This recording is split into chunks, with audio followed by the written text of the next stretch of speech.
Hey there, fellow citizen. Do you hear that? That's right. That's the smell of democracy. Oh god, I'm not doing that voice again. But yeah, I've fallen into the Helldivers hype. I'll admit, I was a bit late to this party. I hadn't really ever heard of this game series before, and even when the sequel came out and I started actually hearing about it, I didn't really fully understand it until I finally decided to give it a shot myself, and oh man is this game great. But you've probably already seen plenty of glowing reviews just talking about how good the gameplay is, how fair the progression feels, and all that good stuff. But what stood out to me and what I want to talk about today is just how goddamn funny this game is. Like, when I've been playing this game with my friends over the last few days, we're just constantly bursting out in laughter at each other and even at our own expense, no matter how seriously we're trying to take the mission. And I'm not just talking about the writing, although obviously the game's writing is hilarious in both obvious and more subtle ways, like how one of the descriptions for your ship's upgrades explains that the orbital cannons on your spaceship are apparently muzzle-loaded manually by humans, and that somehow also includes the laser cannons, considering that they benefit from the same upgrade. That's amazing. But, like I said, what I want to talk about isn't the game's writing. Putting a funny character or an amusing description in a game isn't really that fundamentally different than writing comedy in most other mediums, like movies or TV shows. The really tricky thing that Helldivers, I think, manages to pull off so well is incorporating comedy into the gameplay systems themselves. Comedy can be a surprisingly complex thing to actually do well. Not everyone finds the same things funny, of course, but it can also require precise timing and presentation in order to really make a joke land. It's why you might laugh your ass off at a professional comedian telling a joke, but then when you try to relay the same joke to your friends afterwards, it might not be as funny to them, because you just don't have the same skill for presenting it. As such, you can probably see why it can be hard to incorporate jokes and comedy into direct gameplay systems, seeing as how your players play your game is the one thing you probably have the least control over as a game designer. If you're trying to design a situation to be funny, but that situation requires that the player do a certain thing in a certain order or be in a certain place for it to work, then naturally a lot of players won't be in the right place at the right time to get the joke. What I think Helldivers does to try and remedy this issue is to not really construct any specific scenarios that are meant to be taken as jokes in the gameplay, but rather to try and create a systemic engine through which comedic situations can arise. And interestingly, this can sometimes be to the detriment of what most people would consider good game design. But I think that Helldivers makes a couple of critically important decisions in its design systems to help mitigate these issues. For example, there is almost zero real game design justification for the fact that when you call down the escape shuttle that you evac onto at the end of a mission, that ship can just straight up land on you and crush you to death, or that you can get burned to death by its engines during the landing. But man, is that shit just inherently hilarious to me.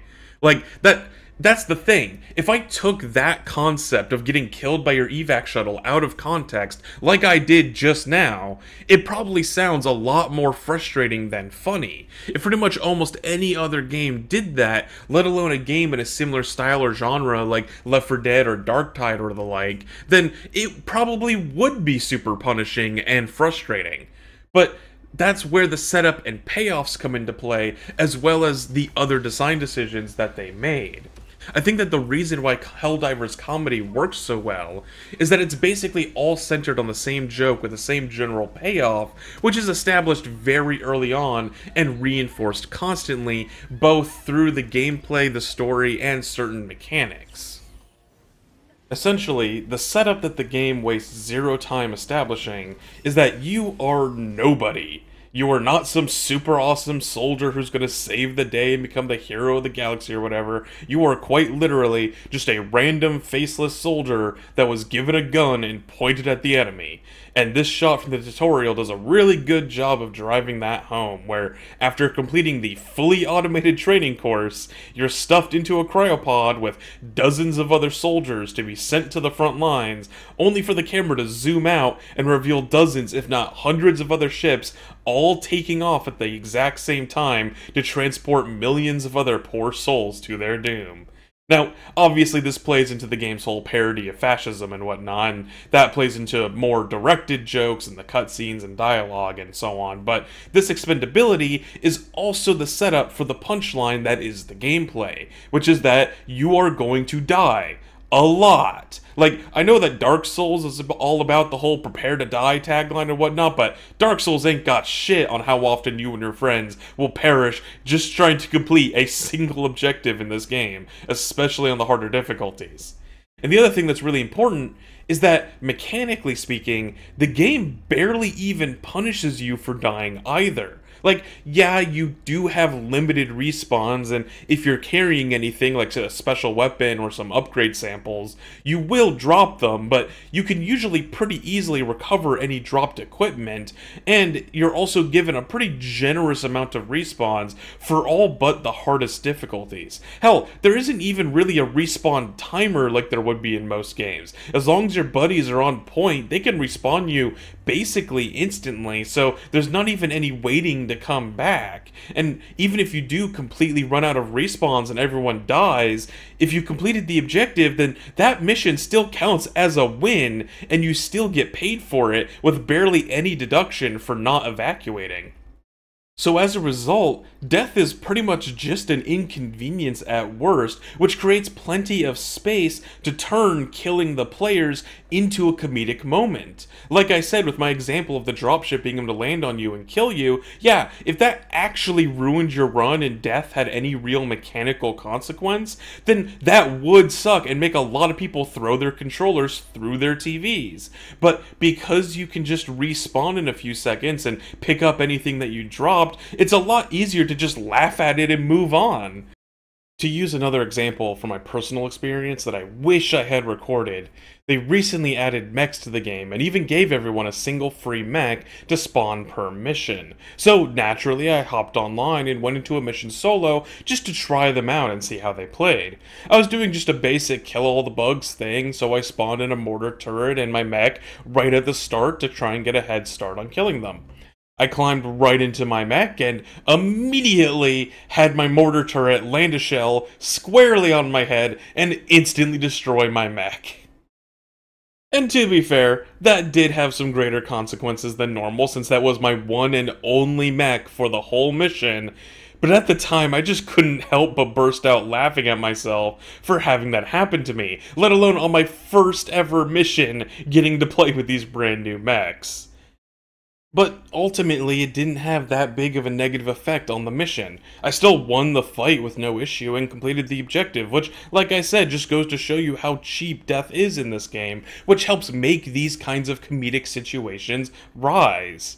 So, yeah, the only other part of the equation left is basically just all the various ways that the game can kill you in comedic situations. And like I said, some of these can feel contradictory to a conventional game design wisdom. But when you make death so cheap in this game, it gives them a lot more leeway to play with these ideas. Like, it would have been very easy to just say no friendly fire. This is a purely co-op, player versus enemy game where people are encouraged to coordinate and work together for upwards of 40 minutes at a time.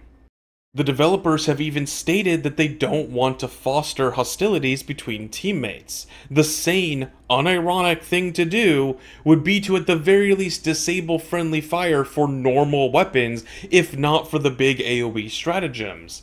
But again, by allowing friendly fire, or rather I should say, by allowing people to stand in the way of freedom, that just adds to the various comedic scenarios that can happen in the game, like my earlier example of how I accidentally blew up my own first mech with my own turret. Helldivers fight in squads. Man down! Don't sweat it, soldier! Friendly fire is just an unavoidable fact of life. Nothing at all you can do to prevent it. And there's plenty of other design choices that I think were made almost purely for the sake of comedy. Like how if you're currently priming a grenade or a stratagem, and then you get knocked over by an enemy, it'll actually fall out of your hand and call in the attack just wherever it happens to land. I had another mission where me and my friends were all defending a point, and one of my friends was trying to call in a gas bomb, only to then get killed right as he finished inputting the command, which naturally caused him to drop it right at his feet, right next to everyone else. And before he could warn any of us, naturally the entire squad choked to death on poison, leaving the entire point we were trying to defend covered in a lethal gas for a solid chunk of time. And again, me and my guys just burst out laughing at this scenario that would have been insanely frustrating in almost any other game. Especially when we eventually got to the stats screen at the end and found out that he had managed to accrue over 12,000 points of friendly fire damage in that one mission alone. Let's just say that that wasn't exactly his only friendly fire incident in that game. So yeah, they could have easily just let you keep your stratagems in your hand when you get knocked over, or at least just cancel them or something like that, but no, it's a lot funnier if you just drop them right on the spot and whatever happens, happens. They could have easily made it so that drop pods push people to the side instead of killing them. But it's so much funnier when you get killed by one falling square on your head. There's just so many little details about how certain mechanics work that were clearly meant to help add to the comedy of the game. Like, take the 500 kilogram bomb. It's basically the closest thing to a nuke that you can call in through normal stratagems. And when you call it in, it doesn't actually explode on contact like basically every other orbital strike. It instead embeds itself in the ground for a beat and then explodes. And the only way that you would ever really notice that or find that out is if you're close enough to where the bomb lands to not possibly have any way of surviving it. So that little delay is really only there so that you can have that oh shit moment in the split second you have left to live before that bomb erases your existence off the face of the planet. So yeah, I think you get the idea by now. I doubt I need to draw this out any further. If you play the game for yourself, especially with a group of friends on Discord or something, chances are you will see what I'm talking about firsthand, and you'll rarely get out of a mission without some kind of a laughing fit happening at some point due to some kind of absurd happenstance. And I guess here at the end, I might as well address a few valid counterpoints, such as the fact that I guess this built-in comedy doesn't really apply as well to the higher difficulties when there's a lot more at stake and you're desperately trying to get those rare resources. So all these mechanics that enhance the comedy of the game, like friendly fire and whatnot, likely end up circling back around to being as frustrating as they would be in other games. But to be fair, I feel like by the time they're able to play on those difficulties, you're probably also at the point where you likely aren't going to be dying or accidentally killing your teammates nearly as often, especially since I doubt most of the player base are going to spend a lot of their time on difficulty 7 and up, so that might be a self-solving problem. The other big thing is that I doubt every comedic mechanic in the gameplay design was fully intentional. Like, the fact that you ragdoll if your dive goes on for too long, definitely intentional. But the idea that you're in a mech and you rotate too fast while firing a rocket, that the rocket somehow collides with the inside of the barrel and you blow yourself up, yeah, that's probably a bug, but it's still hilarious, and I honestly think it would be fine if they just kept it that way forever, if only for the sake of comedy. But, like I said, I have a feeling it probably wasn't intended like some of the other things I've brought up. But yeah, let me know what you think of all this. As always, I'm happy to continue the conversation in the comments down below. Is Helldivers as funny to you as it is to me, or do you take the game a bit more seriously? And if you do find it hilarious, I'm always happy to hear some anecdotes about some silly things that have gone down in your efforts to fight for managed democracy. And if you liked what you saw, remember to leave me a like. If you want to see me make more videos like this, make sure to subscribe and ring the bell so that you can get notified of when I make more videos like this in the future. And if you want to really help the channel out, then you can become a member on YouTube or donate to my Ko-Fi to help me keep doing what I'm doing. And hey, if you're watching this when it first comes out, then I think I might try streaming this game with you guys here on this channel in the coming days. So stay tuned if you want to join in on the fun. But for now, thank you all for watching, and I hope to see you all in the next one.